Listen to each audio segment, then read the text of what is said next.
Hello and welcome everyone, a new episode of Money Means Business. Before we start, let me say congratulations and I wish all my viewers a happy Eid, culminating the spiritual atmosphere which we all felt in the past 30 days of the holy month of Ramadan, and we pray to God Almighty to give us His blessings of welfare, prosperity, peace, and to enjoy Eid as we have enjoyed Ramadan here in Egypt. Well, today it's going to be about not the festivals but tourism. Tourism, and when you speak about tourism, you should smile. You should think about a vacation, of time to relax, of enjoying your time, of going to a marvelous place to live unforgettable experience and unforgettable moments. This is going to be the core of our episodes. And when we talk about Egypt, Egypt is in my humble opinion, the most exciting, wonderful, stunning tourism destination. And here it's not only about cultural tourism, it's about all types of tourism. This is something we are going to discover, and we are going also to know our homework for a better tomorrow in this very vital sector. Also to know the efforts exerted on the ground, to know what's taking place even as we speak, because even as we speak there is a lot of steps taking place. All this and more with my special guest who came here to answer all our questions, as he had such an experience in that, and he met with a lot of visitors coming from all over the world, and they really enjoyed their time. But it's not enough. The sky is the limit when it comes to us, to Egyptians. And I'm not going to exaggerate when I'm going to always say that our reception, our warm reception, our smile is the most important factor and element behind raising the bar, behind being the most stunning touristic site in the whole world. Right after the short break, I'm going to return back with more, so stay tuned.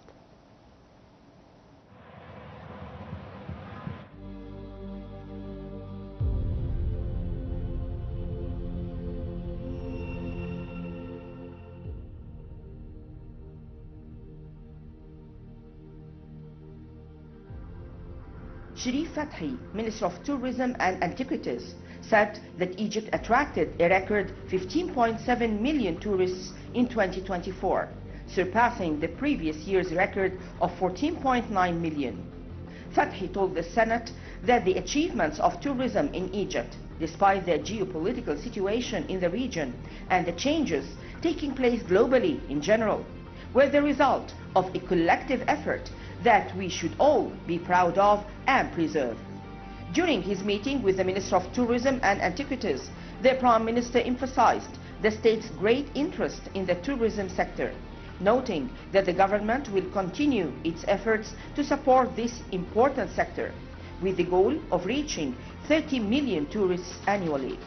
Minister of Tourism and Antiquities affirmed that Egypt's tourist destination enjoys security, safety and stability, and is unaffected by geopolitical events in the region. This was reflected in the incoming tourist traffic to Egypt in 2024, which witnessed a growth in the number of tourists arriving, with an expected increase in this year compared to last year. In a related context, the Minister of Tourism, during his participation in the East Mediterranean exhibition in Turkey, stated that Egypt has achieved unprecedented growth and a record number of 15.75 million tourists in 2024, despite the geopolitical events taking place in the region. This reflects the security, safety and stability enjoyed by Egypt. He added that to achieve the desired number of tourists this year and in the coming years, Egypt aims to increase hotel capacity to accommodate the expected tourist numbers during the coming period. This is achieved through the incentives and financing initiatives recently launched by the state to encourage tourism investment, which will contribute to increasing hotel capacity in the coming years. The minister indicated that tourism in Egypt is being promoted through participation in international tourism exhibitions, implementing joint promotional campaigns with professional partners, including tour operators and local and international airlines, and organizing familiarization trips for representatives of tourism companies various media outlets, bloggers, and influencers. During his interview with Turkish newspapers, the minister discussed the Grand Egyptian Museum and its current trial run. He noted that the museum receives 5,000 visitors daily. He invited Turkish tourists and representatives of the Turkish media to visit the museum after its official opening scheduled for this year to enjoy an exceptional experience. In light of Egypt's efforts to increase tourism projects, Sharif Fathi emphasized several important projects in Egypt that will increase the number of tourists. These include St. Catherine's City and the Great Transfiguration Project, which will open soon, and the Holy Family's Journey route in Egypt. He also highlighted the development of tourism services to enhance the tourist experience, such as the Visitor Services Development Project at the Giza Pyramids area, which will open fully soon, in addition to the development work taking place in historic Cairo. The Minister of Tourism continued temporary exhibitions of Egyptian antiquities abroad are one of the goals of increasing the number of tourists and promoting Egyptian tourism, particularly cultural tourism, and introducing the world to the ancient Egyptian civilization. This is evident in the opening of the temporary archaeological exhibition, Ramses in the Gold of Pharaohs, in its sixth stop in the Japanese capital, Tokyo. In this context, tourism indicators for the first half of the current fiscal year, from July 2024 to December 2024, showed that these rates reached approximately 8.7 million tourists, indicating the possibility of achieving approximately 17 million tourists by the end of the current fiscal year, if these averages 1.4 million tourists per month continue during the coming period. At the same time, the Minister of Tourism pointed to another indicator related to the average hotel occupancy rate during December 2024, which reached approximately 69%, an increase of approximately 25% compared to December 2024. The previous year, hotel occupancy rates in Sharm el-Sheikh, Greater Cairo, South Sinai, and Hurghada exceeded 75%.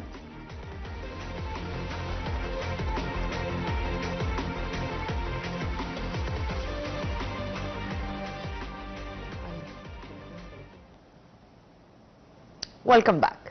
And we are going to start immediately, but let me first welcome my dear guest live here in the studio, Mr. Ahmed Musallam, our tour guide and tourism expert. Thank you very much for being with us, sir. Thank you for having me, Nirmeen. Happy Eid, and I hope that, inshallah, our viewers are going to enjoy the happy vacation of Eid al-Fitr. Congratulations for all Muslims all around the world.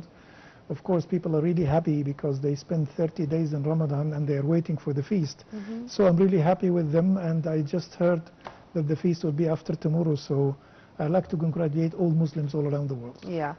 I really want to congratulate all of our Copts, all Egyptians, because we are all enjoying Eid. That's true. Sir, let's start from here. Because when it comes to occasions, and especially to Ramadan, to the feast, to Eid, as I said in my intro, you were all the time having this kind of direct interaction with our visitors, with our guests. Many of them, they discovered or they were surprised that their vacation coincided with the Ramadan and with the Eid. And I think those groups in specific are very lucky, because they really enjoy something which I think is going to be in their hearts and minds forever. Tell me about this experience, and how was their reaction when they discovered that they are also enjoying Ramadan, among other things, in Egypt. Of course, Ramadan is 30 days. It's 1/10 of the year. I believe it's involving in everything, in our business, in our daily routine. So people will actually celebrate Ramadan with their common festivals, with their common days, with their common work. So I believe that people in Ramadan will celebrate by their own way, because Egyptians from a very long time celebrate festivals nearly daily, not just for 1 week or 1 day. Some festivals in ancient Egypt last for 3 weeks. Some festivals last for 1 month. And when you calculate the number of festivals in Egypt, you will be surprised. You will find that we have 45 essential festivals, like the Opet or the Habsid or Hathor or Soccer or the Whippet Trumpet, the New Year. And they will reach up till the number of nearly 73 celebrations during the year. So 282 days a year. So Egyptians know from very long time how to celebrate and use in their celebrations everything during life, because they were working too much. Yeah. And they have to have a good vacation. So when they were taking a vacation or celebrating a feast, they were even working.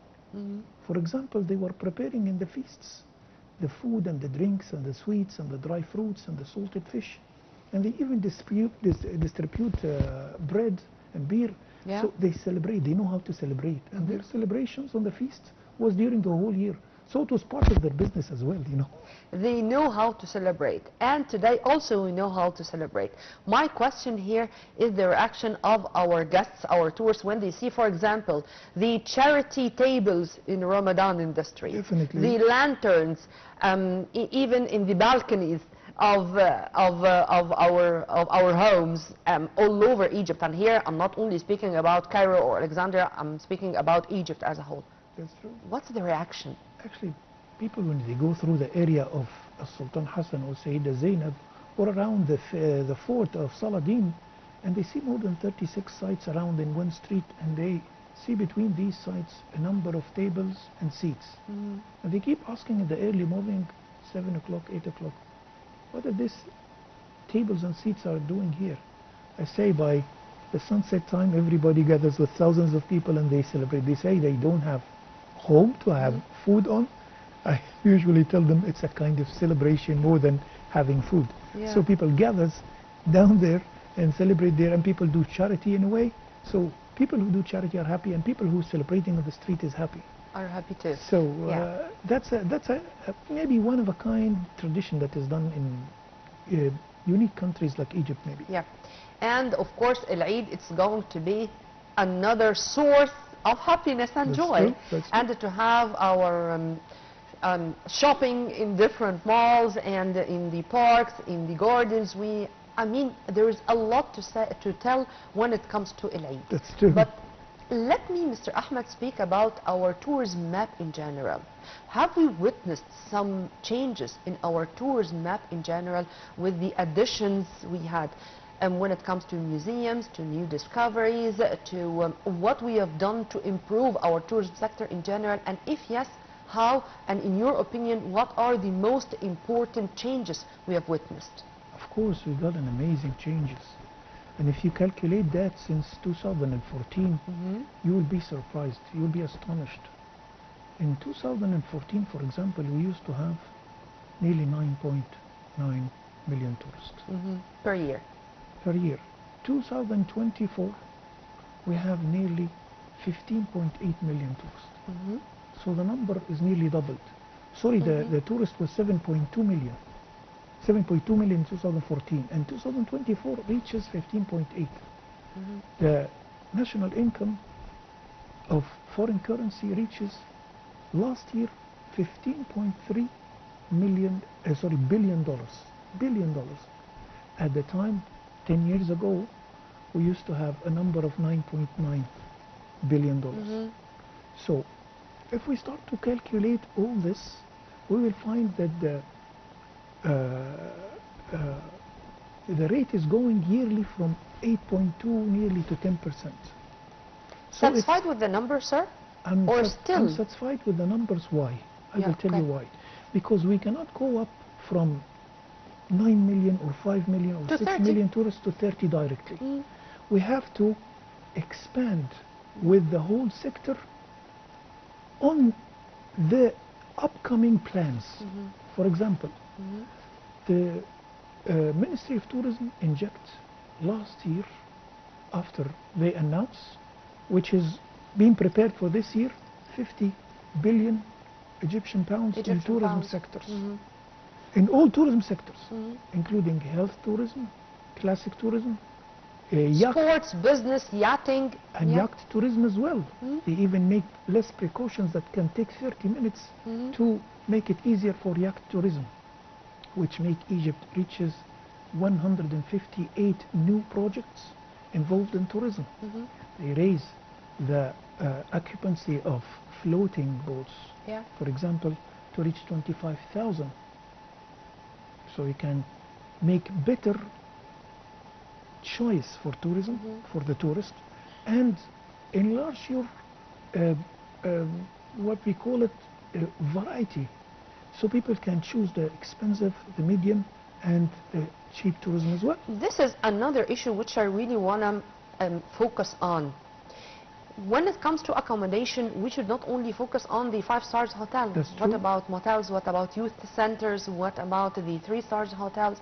Because we need all age categories and all social sects. That's I true. mean, when you're speaking with numbers, and I really love speaking with numbers because numbers can never lie.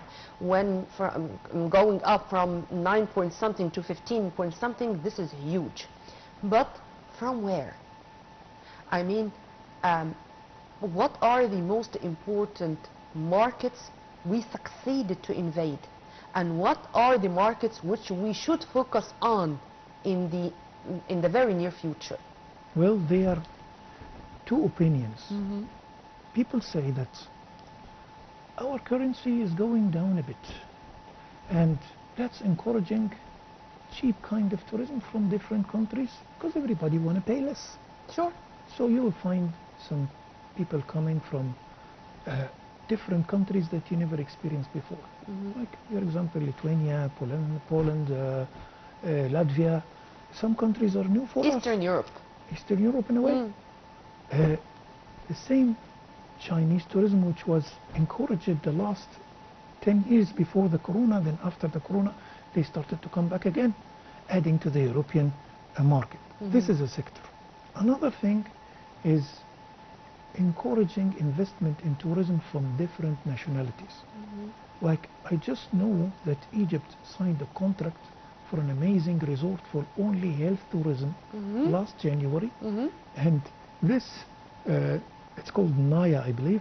This project will expand up till it swallow the health tourism maybe in Africa, $2 billion.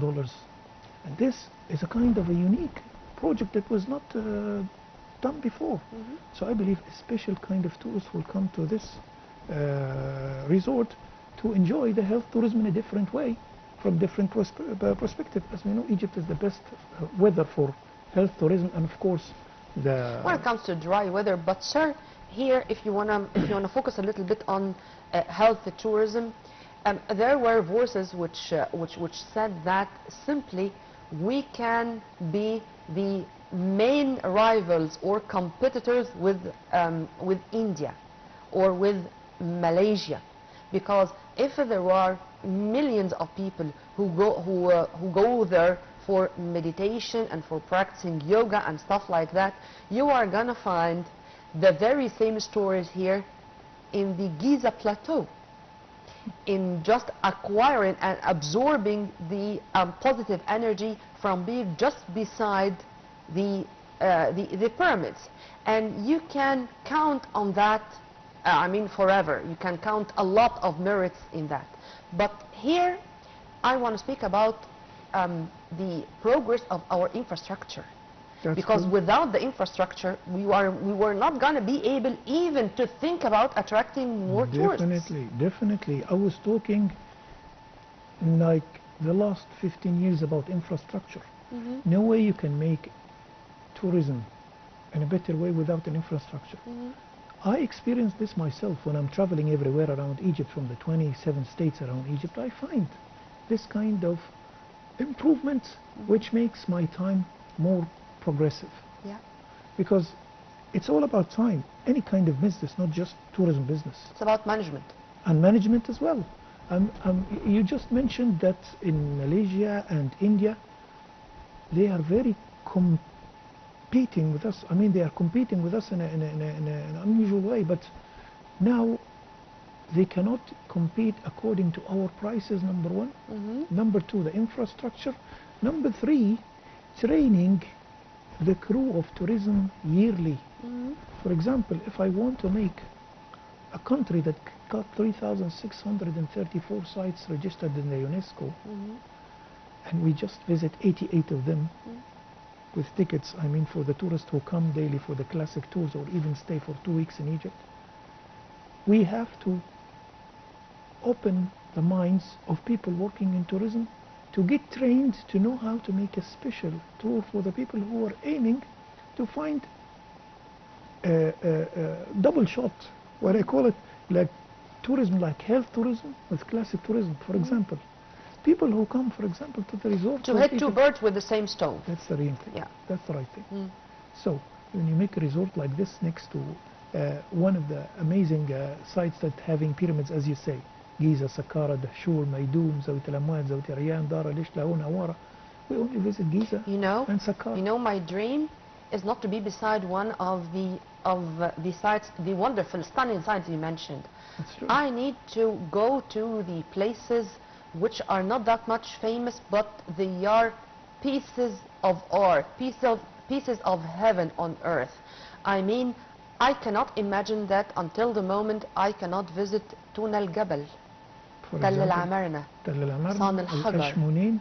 I mean, San al-Hajar, it's the Luxor of the Delta, for example. That's true. And when it comes to that, it seems that we can benefit from each stone, because under each stone we can find something related to our ancient Egyptian civilization. That's true. If you agree with me on that. That's true.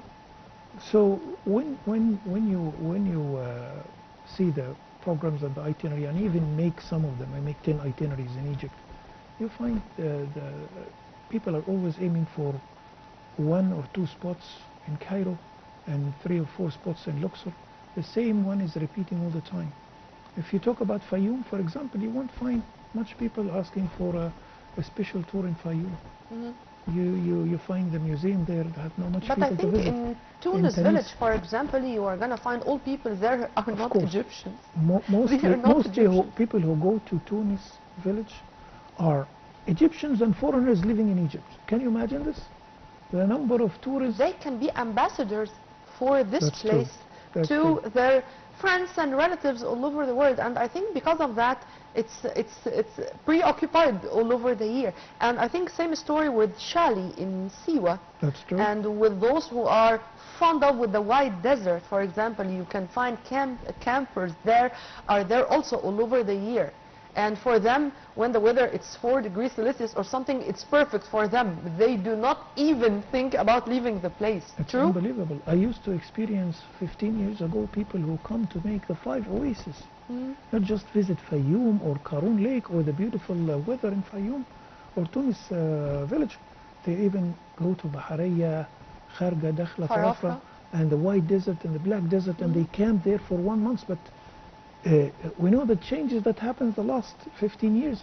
People plan another tours than the tours they know. I mean, some special travel agents were specialized only in Very desert much safari specialized tours. in salt recovery. Yeah. Specialized in salt recovery. And desert safari tours. Amen.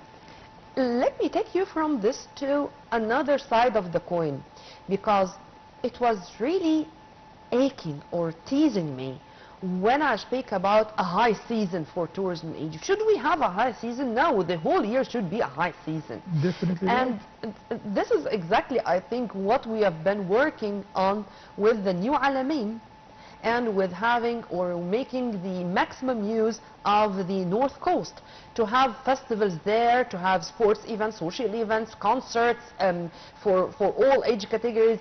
I think this is also to take into consideration that we should not only think about the season from September to March, but what about the rest of the year? What can we do to attract more all over the year? You already have done an airport in Alamein. Yeah. You got Yachting Amazing Harbor. So some investments from foreign countries and Arabian countries were done there, will attract in a different way new kind of tourist, maybe elite tourist, maybe a tourist that want to go through the Greco-Roman and Alexandria and the Second World War remains, and it's something new on the map. So if I say that Sharm el-Sheikh and Hurghada and Cairo and Luxor and Aswan having maybe yearly 12 to 13 to 14 million tourists, what about adding 2 or 3 billion tourists in Alamein? This is gonna get our target that we're looking for. We are looking for in 2032 to reach 30 million tourists. It's not like that. It's not gonna be like that. I mean, you are training, plus you are injecting more ideas, because the Russian tourist was coming every year for 3 million, next year 3.5 million. They were feeling the experience in a different way than the years before. Sure. So they act in a better way the next years to ask more people to come and enjoy their tour. And I find a repeating tourism all the time. Like people come every year sometimes now, because not because they find the cheaper resorts in Egypt, they find something new to do every year. Something new, new discoveries. And I do remember well when our former Minister of Tourism and Antiquities, Dr. Khalid Al-Anani, when he was very much keen just to invite all the ambassadors and the diplomatic missions to be there when he is having a press conference or something with a new discovery. And here the new discovery, it's not only about, with all my respect of course, and the stunning mummies and coffins and stuff like that, but you know, a factory of perfumes, a factory of beer, a factory for animal mummification. I mean, these are things which are for them new, for us something to be proud of, because they are our ancestors. But sir, because we are running out of time and I want to speak about everything, I want to go also to religious tourism, because when we talk about the Grand Transfiguration as a mega project, or At-Tajalli Al-A'zam, and I hope that you can Google At-Tajalli Al-A'zam as I'm pronouncing it, because this is the best way to name this mega project. And I think people should learn how to say it, because it's something divine. We should give it the suitable respect. St. Catherine, the second library after Vatican, and to make sure that it's going to take its well-deserved position as a big site when it comes to religious tourism. Tell me. That's true, because when we made the itinerary for St. Catherine's in Sinai, we find that nearly 1 or 2 in 1,000 of the tourists who come to Egypt know an idea about St. Catherine's monastery, and they just ask to visit it by name. While they're spending their vacation in Sharm el-Sheikh, they ask for that, or Nuweiba or Taba. And they even coming for this kind of tourism, what we call it religious tourism. This is one of the most important fields that have to be promoted in a different way. We're already now having a massive project are done in Nuweiba area, like a main city costing more than 5 billion Egyptian. You got all facilities, you got places for like resorts and special accommodation for local Egyptians who would like to work there in a way. Yeah, in townhouses. And townhouses, mosques, playgrounds. This is what I believe one of the most important projects, not just hotels by the beachside and that's it, for the people to spend one night it's and urban go. communities there. And it's going to be part and parcel of the whole issue. When this happened last maybe 8 years, it started last 6 years. So now there is a different map. I believe if this going to be... And the journey of already the journey of the Holy Family. Holy Family, yes. And Sinai is not taking the opportunity up till today. I believe that hotels, even Sinai, is not booked in the right way because of the number of tourists that is visiting there. I mean, when I'm talking about Sinai, I'm talking about Nuweiba or Taba. Or no, the case is going to be totally El Arish itself, and there's going to be even, you know, sir, just remember those words. We and our tourists are going to know El Hasana المساعيد, نخل, الشيخ زويد, بير العبد, all these names are going to be mentioned as if we are speaking about Giza and Cairo. Yeah, And in the very near future, inshallah. you know, one day in these places I used to make safari in El Barga and El Bargat and Ahmed, Nawisa and Khudra. I go all around the area. I know it more than Bedouins. Then I stopped for a while because maybe there was no kind of, you know, what we call it, the tourists that encourage you and pay well to do this kind of tourism because it's very costly in a way. But I believe it's regaining back again. And people are asking for this kind of tourism. Maybe they remember this from a long time, but I hope this is going to be better in the next year. Sir, I think until the moment you can find tourists who know much more than us about Ras Mohammed as a protectorate or Like a diving place, a of Gifton island as a diving place, because these were their memories. That's true. No, sir. I think it was also one of my dreams to find that wedding tourism is going to gain more popularity among couples all over the world, to have their wedding here in Egypt as is it taking place in India, for example. That's true. And this is, I think, started to happen. That's true. Sir, Because in the old times, I was experiencing one nationality. For example, you have 2.5 million Germans coming to dive in the Blue Hole and Ras Mohammed only.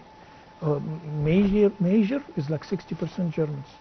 Then after the revolution, we find that Germans are vanishing and different kind of tourists start to come. Not the amount that we need, I mean that we're aiming for, but it's different nationalities now that are coming to create a new kind of sport in Egypt. They make diving centers not just in Ras Mohammed or Blue Hole or area around Nuweiba or Taba. They even go to Virgin Islands in Egypt and they invent a special kind of tourism, but still not expanding much. not because of? Because of the cost, number one, and the kind of tourism that got the culture of diving, because it's like schools. It's like a special schools. Yeah. Not just one know how to dive, but I met one in one time of my life, a German university coming just for research. So they prepare all their students with all kind of equipments that can reach for one person maybe $5 million for an equipment, and they pay them for But this everything. is an exception. I know it's a kind of exception, but this is encourage this kind of tourism, because they will experience something new. Like our civilization is really rich. I mean, ancient Egyptian civilization, which encouraged a lot of people to make research or to give opinions or to give theories To study. and to study as well. Study. So that's why you hear about the last theory about what's under the pyramid and these poles and stuff like that, because they don't have this kind of strange civilization. Only Egyptian has. So when people come And to this is going to continue forever. That's true. I mean, this is something which is not going to end. Inspiring or the world, you know. When I'm explaining something like called the Fool's Door, which is found in every tomb in ancient Egypt since the Old Kingdom and the Middle Kingdom, I'm mentioning very tiny bits and pieces, showing details of everything. Some of the details of the people I read in hieroglyphs, some of the industries in ancient Egypt, or the way the Fool's Door is writing what we call it, the coffin text, or a kind of text that make the blessings in the afterlife. I mentioned that Egyptians invent everything from the beginning. From scratch. From the scratch. So I show that Egyptians are having bread and beer, not just one kind of bread. I show them where they have the pita bread mixed with a corn. I show the sun bread, which is rendered in hot sun. I show the Egyptian Cookies. baguette. Or what we call kah. And the cookies. It's cookies. The cookies, or what we call kah, is shaped like an animal with two horns, or circular shape, or even pizza. Egyptian pie was Egyptian pie made from common white wheat and slices of tomato and cheese on top. So I show people the beginning of civilizations. The beginning of Expressed in music ancient Egypt. with the harp. The beginning of a golf with the club. harp or the flute. the flute, the boxing or wrestling. And when people are inspired, Yeah. when they see that, they keep asking about more and more to know more. I meet some people from the new generations, they don't know anything about Ramses or Tutankhamun or Hatshepsut or the famous kings or the Pharaoh of Moses or the history of the pyramids. So I have to learn this generation because we are lost in the last 10 years. I mean, the world is lost in information because people are involved in the maybe People got different- involved into these studies in the lockdown of COVID, believe it or not. They were forced to study because they hadn't have any other thing to do. But sir, let me return back to this because I cannot skip speaking about our gym, That's the true. Grand Egyptian Museum, and I cannot wait to see the official inauguration of the Grand Egyptian Museum because I think it's going to be a leap and it's going to be such a move forward. As I was saying, it's going to be one of our gifts to humanity at That's large. true. That's true. In your opinion, how the official inauguration of the Grand Egyptian Museum is going to change our tourism map or to take our museum tourism to another era, to a new horizon? Okay. The new Egyptian Museum is not just about numbers. It's Yeah, not sure. just about the hugest museum built for one civilization under one ceiling, or what we say the 113 acres, or we create a special square and we make bridges connected to the pyramids, or what we call new hotels and different way of accommodation around, or 11 new halls open for a soft opening, or we'll move the collection of King Tut to the new hall or the solar boat. It's the capacity of numbers of tourists that can come to this museum in one day. If I say the National Egyptian Museum in Tahrir Square, which is built in 1901, it's a monument itself. Yeah, sure. Every day, daily, from 9 o'clock to 11 o'clock, loads and loads of people are trying to enter through two main gates. And we are suffering a lot even to get the speakers and the tickets and the stuff like that. What if we reach the number of 30 million tourists and we still visit the same museum? It's going to be a disaster. So we're supposed to have this newly designed museum in a way of capacity. I'm talking about a tour, from my point of view as a tour guide. This is a way. So if you want to do right tourism, this is going to occupy more number of people. So people will be interested in deep knowledge or just to take a quick information in 1 or 2 hours. This is the thing that the gym was done for. So you got sectors, you can go through number of headlines about the ancient Egyptian civilization or go deeper to more and more and more. 7 workshops for restoration. So we don't got a problem in restoring the pieces that we need and getting experts from all around the world. Okay, it's right next to the site number 1 in Egypt, the Giza Plateau. Yeah. In a way, the visit will be amazing. Now they're building the underground metro station to just get through And the the whole airport. area. An airport. So the charters or it's going to be also another The added Sphinx value. Airport is very close from the area, Yeah. for more than 40 kilometers, and the bridge connecting the whole thing. So people will think about more and more visits in the Egypt that they don't know, on the sites that they will never know. So I believe the gym will be a way of announcing about Egypt treasures in a way. Every time I think about the official inauguration of the gym, I feel scared. That's true. What we are going to do after what we have done in the Mummies Parade. In the Mummies Parade, it was such an event which amazed the whole world. And when Amira Slim, the Egyptian soprano, along with Nisma Mahgoub and Riham Abdel Hakim, they all sang, and they all sang the Isis hymn. What we are going to do to add to this? This take my heart actually. This was a new introduction for the Egyptian civilization in a different way, from different perspective for some people that don't know. Yeah. But for the people who know, they were more proud. I believe the new Egyptian museum would be something more flourishing than that. Because when we invite people who are liking this and involved more in the Egyptian tourism and important VIPs from all around the board and presidents and people who's in involved in this kind of culture, ancient Egyptian civilization, it will be enriching us in a way, in a different way. Not just Yeah. making Egyptians study more about their history. It's going to be, inshallah, such an event, and we are It will going be to in continue the and make middle the of whole July. world. Yeah. Yes. And it made me so proud that the previous event which we were talking about, the Mummies Parade, was purely made by Egyptians, whether it's the choreographers, it's even the carriages, it's the nitrogen capsules in which we already moved our mummies from a place to the other. Everything, it was purely Egyptian. And this is going to continue, inshallah, and we are going to have another experience in this official inauguration of our gym. Well, sir, I really enjoyed our discussion, and I'm going to leave you with a promise to see you again in more episodes of our program. Thank you for having me. Thank you very much, and happy Eid once again. You're welcome. Happy Eid, and I really thank my dear guests for this special episode. We were very much delighted to have with us Mr. Ahmed Musallam, our tour guide and our tourism expert. And now I'm going to leave you with the most important economic events which took place in the past 7 days. Till we meet again sometime on Nile TV International. Many thanks for watching. This was Nurmeen Abdurrahman.